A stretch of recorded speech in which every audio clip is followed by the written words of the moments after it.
ஆண்டவரே, இந்த மனமகிழ்ச்சி நாளிலே இந்த அருமையான திருச்சபையை காணும்படியான ஒரு கிருபை எங்களுக்கு கொடுத்த தயவுக்காக ஸ்தோத்திரம். ஆண்டவரே, ஏதோ ஆண்டவரே நாங்கள் வந்ததென்று வந்தோம் போன்றோம் இல்லாதபடி உங்களுடைய வாக்கை ஆண்டவரே உங்களுடைய செய்தியை பகிர்ந்து கொள்ள அடியாருக்கு கொடுத்திருக்கிற கிருபைக்காக ஆண்டவரே ஸ்தோத்திரம்.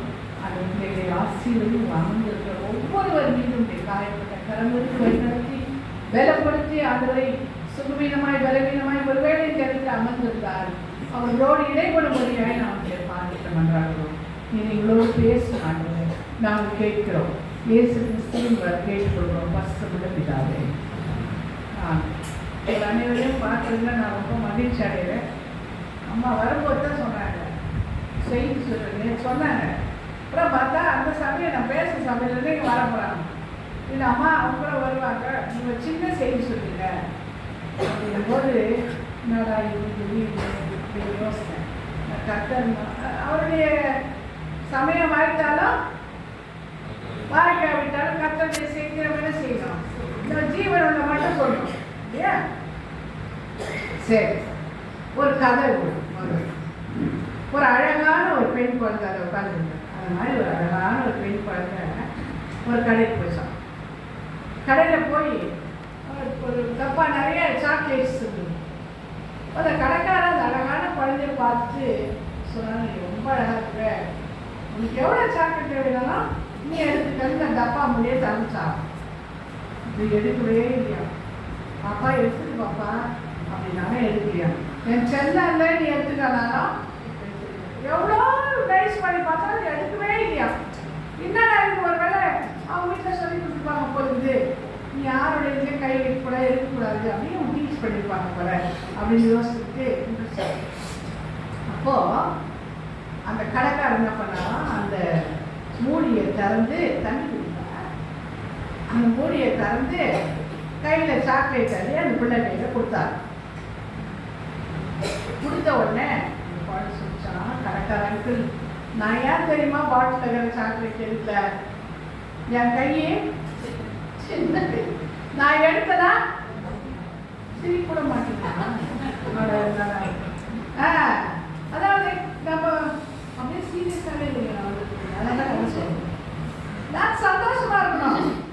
இது என்ன நாள்? இது நாளைக்கு பேர் என்ன தெரியுமா? மனமகிழ்ச்சி நாள், ஓய்வு நாள், மனமகிழ்ச்சி நாள். இல்லை ஒன்று அந்த குழந்தை சொல்லுவோம், என் கை சின்ன கை, ஆனால் உங்கள் கை வந்து பெரிய.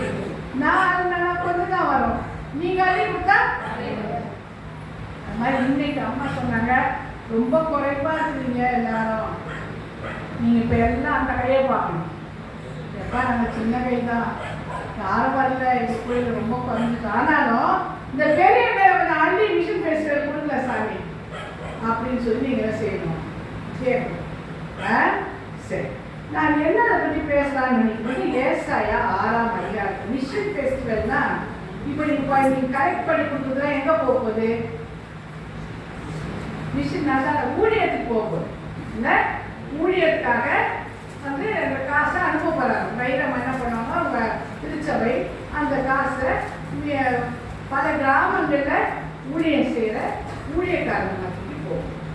அப்போது 6ஆம் அதிகாரம் உங்களுக்கு எல்லாம் படிச்சிருப்பீங்க. உசியாராக மரணமடைந்த வருஷத்தில் ஆண்டவர் உயரமும் உன்னதமான சிங்காசனத்தின் மேல் வீசிருக்க கண்டே, அவருடைய வஸ்திரத்தின் தொங்கலினால் தேவாலயத்தில் நிறைந்திருந்தது. சேராபீன்கள் அவர் மத்தியில் நின்று அவனவன் தன் சட்டைகளால் முகத்தை மூடி 2 சட்டைகளால் பறந்து ஒருவருக்கு சேனைகளின் தக்க பரிசுத்தர் பரிசுத்தர் பரிசுத்தர் பூமி அனைத்துக்கும் அப்படின்னு சொல்லிட்டு கூப்பிட்டுடைய சத்தத்தால் நிரப்பிச்சு. இப்போ ஒரு கனவு காண்றாரு திருந்தஸ். என்ன கனவு காண்றாரு? பெரிய ஒரு சிங்காசனத்துக்கு மேல கடவுள் வீட்டுக்கிறாரு. இந்த கேரபின் சேராபின்லாம் யாரு? தூதர்கள். இவங்க எல்லாம் சாதாரணமாக கூட நம்ம பாருங்க, உட்காந்து கூட உட்காந்துக்க மாட்டோம். வயலாத கோயில் ஆராதிக்கிறோம் நிறைய பேர் நம்ம இல்லை, ஒரு பயமே இல்லை, நமக்கு சரியான நேரம் இல்லை, இஷ்டத்துக்கு உட்காருது. நிறைய பேர் பேசுறது பிரசனம் பண்ணும்போது நம்ம யார் ஆராதிக்கிறோம் அப்படின்னு ரொம்ப பயபக்தியாக சொல்லியிருக்காரு. இல்லை செட்டுகளால தன் முகத்தை எல்லாத்தையும் மூடிட்டு ஏன் மூடினாங்க? நம்ம தகுதியற்றவர். அவரை போய் பார்க்கறதுக்கே நமக்கு தகுதி அவ்வளோ. ஆண்டவரே நான் பாவியாகி என்ன திருவியாயிரும் சொல்றோம் இல்லையா? அப்புறம் அவர் என்ன செய்தாரு? அவர் பரிசுத்த பரிசுத்த பரிசுத்த வானமும் பூமி அவருடைய மகிமையால் நிறைந்திருக்கிறது அப்படின்னு சேராதீங்க கேள்விமா சொல்றாங்க. இப்போ இந்த ஊழியர் செய்யறவங்க, இந்த ஊழியத்துக்காரங்க ஊழியக்காரங்க முதல்ல அவர் யாருன்னு தெரிஞ்சுக்கணும். சரிதானா? ஊழியர் சும்மா போயிட முடியாது. முதல்ல யார் தெரியணும்? அவர் யாரு? அவர் யாரு சொல்லுங்க. அவர் யாரு? இப்ப நம்ம படிச்சோம் ஜீவன் உள்ளவா, என்ன படிச்சோம்? அவர் யாரு? அந்த தீர்க்கதரிசி என்ன சொல்றாரு? பரிசுத்த. அது வாங்கிய வாயில அவர் எப்படிப்பட்டவர்? பரிசுத்த. கேத்தலிக் சர்ச் எல்லாம் பாத்தீங்கன்னா தூயவர் தூயவர் தூயவர் தெரியுமா? அவ்வளவு பரிசுத்த. அவர் யார்? முதல்ல அவரு பரிசுத்த. அடுத்தது பாருங்க. அப்பொழுது 5ஆம் வசனம், நான் ஐயோ அதமானே, நான் அசுத்த உடலுள்ள மனுஷன், அசுத்த உடலுள்ள ஜனங்களின் நடுவில் வாசமாயிருக்கிறேன். அவர் யாரு உங்களுக்கு தெரிஞ்சிட்ட பிறகு தான் நீங்க யாருன்னு தெரியும். அவர் யாரும் தெரிஞ்சாதான் நம்ம யாரு? ஐயோ அதமானே, நான் அசுத்த உடலுள்ள மனுஷன். அசுத்த உடலுள்ள மனுஷன் மத்தியில ஐயா நீ பரிசுத்த சுவாமி. ஆனா நான் யாரு? அசுத்த. ஒரு ஊழியத்துக்கு போறவனை எப்படி ரெடி பண்றாரு பாருங்க. எங்க இந்த ஊழியத்துக்கு போறவனை எப்படி ரெடி பண்றாரு பாருங்க. அவர் பரிசுத்தர். நானே ஒண்ணுமே இல்லைன்னு யார் சொல்றாங்க? அவங்க ஊழியத்துக்கு போக முடியும். நான் பெரிய ஆளுங்கிறவங்க ஊழியத்துக்கு வரவே முடியாது. வந்தாப்பா இது நல்லா இருக்காது. நான் ஒண்ணுமே இல்லை, நான் அசுத்தன், நான் அதமானி அப்படின்ற ஒரு நிலைமைக்கு நம்ம எப்போ வரோமோ அப்பதான் we are fit to do the ministry. புரியுதுங்களா? அப்பதான் ஆண்டவருடைய ஊழியத்தை நம்ம செய்யணும். அடுத்த வசனம் பாருங்க. அதே வசனத்துல அசுத்த உடலுள்ள மனுஷன் மத்தியில் வாசமா இருக்கிறேன். என்னைக்கு அவர் யாருன்னு தெரியுதோ அப்பதான் நான் யாருன்னு தெரியும். நான் யாருன்னு தெரிஞ்சா மற்றவங்க என்ன சுத்தி இருக்கிறவங்க யாருன்னு தெரியும். அவங்க யாரு? அசுத்த உடலுள்ள மனுஷன் மத்தியில் வாசமா இருக்கேன்னு சொல்லிட்டு இங்க பாருங்க. அதே பாருங்க 8ஆம் வசனம், யாரை நான் அனுப்பேன், யார் நமக்கு காரியமாய் போவார் என்று உரைக்கிற ஆளுடைய சத்தத்தை கேட்டேன். இதோ அடியே நிற்கிறேன், என்னை அனுப்புகிற முடியும். முதல்ல நம்ம வாழ்க்கையிலே சொல்றேன் அவர் யாரு அப்படின்னு தெரிஞ்சுக்கணும். அவர் முன்னாடி நிற்க கூட நம்ம அவர் பரிசுத்தர்.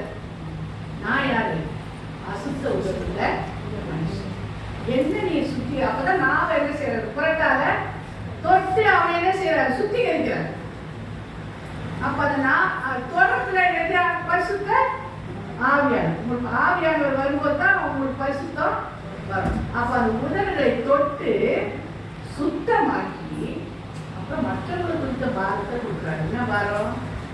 யார் சக்தியில் இருக்கு தெரியுமா? அசுத்த உடலுள்ள மனுஷன் மத்தியில் இருக்கு. அவங்ககிட்ட போ ஊழியர். அந்த ஊழியத்தை தான் அந்த மிஷன் பேர் போர்ட் ஆஃப் மிஷன் செய்யுது. அப்படிப்பட்ட மக்கள் மத்தியில் போய் தங்களை அர்ப்பணித்து ஊழியர் செய்யறாங்க. அப்போ ஒண்ணு என்னால்தான் போக முடியல அப்படின்னா நீங்க மக்களை தான் அனுப்ப முடியல அப்படின்னா என்ன செய்? கொஞ்சம் உதவினா சரி. அதான் இந்த ஃபெஸ்டிவல் வச்சது என்னது? உன்னால போக முடியல, யாரையும் உன்னால அனுப்ப முடியலன்னா கொஞ்சம் ஆசிரியரால என்ன செய்யறாங்க? பெண்கள் தான் பேசுறேன். ஆசிரியரால அவங்க ஒரு கூலி செய்யறாங்க. ஏதோ பண்ண வாங்குறது மூலமா இப்ப நான் கிட்ட 100 ரூபாய் இது வாங்கிக்கிறோமா அப்படின்னா 100 ரூபாய் அந்த மினிஸ்ட்ரிக்கு போகும். இதெல்லாம் 3 காரியம் தெரிஞ்சுக்கணுமா இல்லையா? அவர் எப்படிப்பட்டவர்? நான் யாருடைய ஊழியக்காரர் தெரியுமா? பரிசுத்தப்பட்டவருடைய ஊழியர். நான் யாரு? அசுத்தம். ஐயா நான் அசுத்தமா இருக்கிறேனே, நான் என்ன எப்படி அனுப்புறாங்க? அவங்க புரட்டால தொட்டு அவனை சுத்திகரித்து என்ன செய்யறாரு? அப்பதான் அவங்க மற்றவங்களை பற்றி பாரம் வருது. ஐயோ நான் இருக்கிற இடம் எத்தனை பேர் இயேசு அறியாத இவ்வளோ பேர் இருக்கிறாங்க. நம்ம இயேசுல தெரிஞ்சுட்டே விசாரமா இருக்கோம் இல்லையா? அவர் தெரிஞ்சுக்கிட்டு அப்பதான் சொல்றான், அடியே நினை. அப்ப கூட அவர் கேட்கல, யாரை நான் அனுப்புவேன்றார். உடனே போடாம சொல்றேன், நான் யாரை நான் அனுப்பேன், அந்த பாரம் வந்து இருக்குதா? இதுதான் இதோ அடியே நினை அனுப்புவேன். ஏதோ ஒரு பணத்தையோ அனுப்புறோம், இல்ல ஒரு மக்களையோ அனுப்புறோம். இப்ப நான் இருக்குங்களேன், என் பிள்ளைய முதல் ஏதோ பண்ணு இந்த வச்சுக்கோங்க, இந்த ஒரு பணத்தை அந்த வரைய கொடுத்தாங்க. அப்படி அனுப்பும்போது அங்கு ஊழியர்கள் நடைபெறுகிறது, திருச்சபைகள் எழுப்பப்படுகின்றன, ஊழியர்களை நம்ம தாங்குகிறோம், அங்க இருக்கிற இறை மக்களை நாம் தாங்குகிறோம். ஆகவே இந்த பகுதியை சீக்கிரம் முடிச்சுட்டேன், ஏன்னா லேட் ஆயிடுச்சு ஏற்கனவே. அதனால இன்னைக்கு இந்த பாரத்தோட போகணும். அந்த விட முதல்ல இந்த கோயில் பண்ணுறது நீ யாருன்னு எனக்கு தெரிஞ்சு சார், அப்பதான் நான் யாருன்னு, அப்பதான் மற்றவங்க கொடுத்த பாரம் எனக்கு. அப்பதான் நான் மிஷின் பேசிட்டு நடத்த அப்படிப்பட்ட திருவைக்குள்ள கடவுள்களை வழி நடத்துவோம். சரி, எங்கள் அன்புள்ள பரமபிதாவே, இதை பற்றி அதுவே எவ்வளோ காரியங்களை எங்களுக்காக செய்தது சுவாமி. நாங்கள் செய்வது மிக சொற்பம். அந்த நாங்கள் ஒன்றுமே செய்யலப்பா, உங்களுக்கு நினைச்சு பார்க்கிறோம். ஆண்டவரே, உடைய தாளங்களை கூட கொடுக்க நாங்கள் யோசிக்கிறோம். வந்த வழிகள் சிந்திக்கும் போது இந்த நாள் வரை நடத்திய நாதா, நன்றி அல்லாமல் வேறொன்றும் இல்லை, தாழ்வில் என்னை நினைத்தவரே.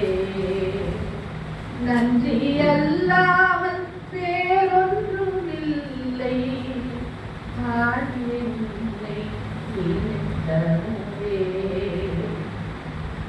வெகு தூரம் முன்னேறி செல்ல வேலன் தந்து நடத்தீரே.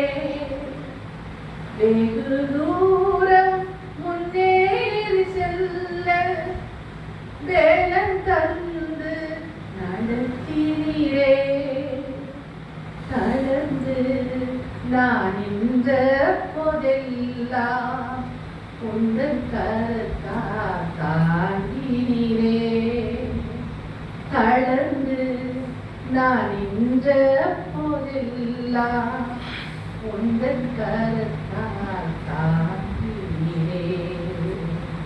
வந்த வழிகள் சிந்திக்கும் போது இந்த நாள் வரை நடத்திய நாதா, நன்றி அல்லாமல் வேறொன்றும் இல்லை, தாழ்விலை நீ தவறினாம் சுவாமி. நான் நினைத்து பின்னால் பார்க்கிறோம் சுவாமி, எவ்வளோ பாதை நடத்தி வந்தீரப்பா, எத்தனையோ அற்புதங்களை அதிசயங்களை ஆச்சரியங்களை செய்தோம், நன்மைகளை கொடுத்து எங்களுக்கு நாங்கள் நினைத்து பார்க்க முடியாத அளவுக்கு எங்களை இங்கே ஆசீர்வதித்தீர் சுவாமி.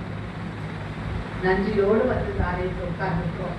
இந்த மிஷன் ஃபெஸ்டிவலுக்கு எங்களால் இயன்றதை நாங்கள் செய்ய ஆண்டவரே எங்களை தகுதிப்படுத்தும் சுவாமி. ஆயிரமாவையும் இருக்கிற ஊழியரையும் திருச்சபையும் ஆசீர்வதி, இவர்கள் பழகி பெருகி இந்த இடத்துல ஒரு பெரிய ஒரு காங்கிரிகேஷன் அளிக்க இந்த கிருபை செய்து பலப்படுத்துங்க, ஆசீர்வதி.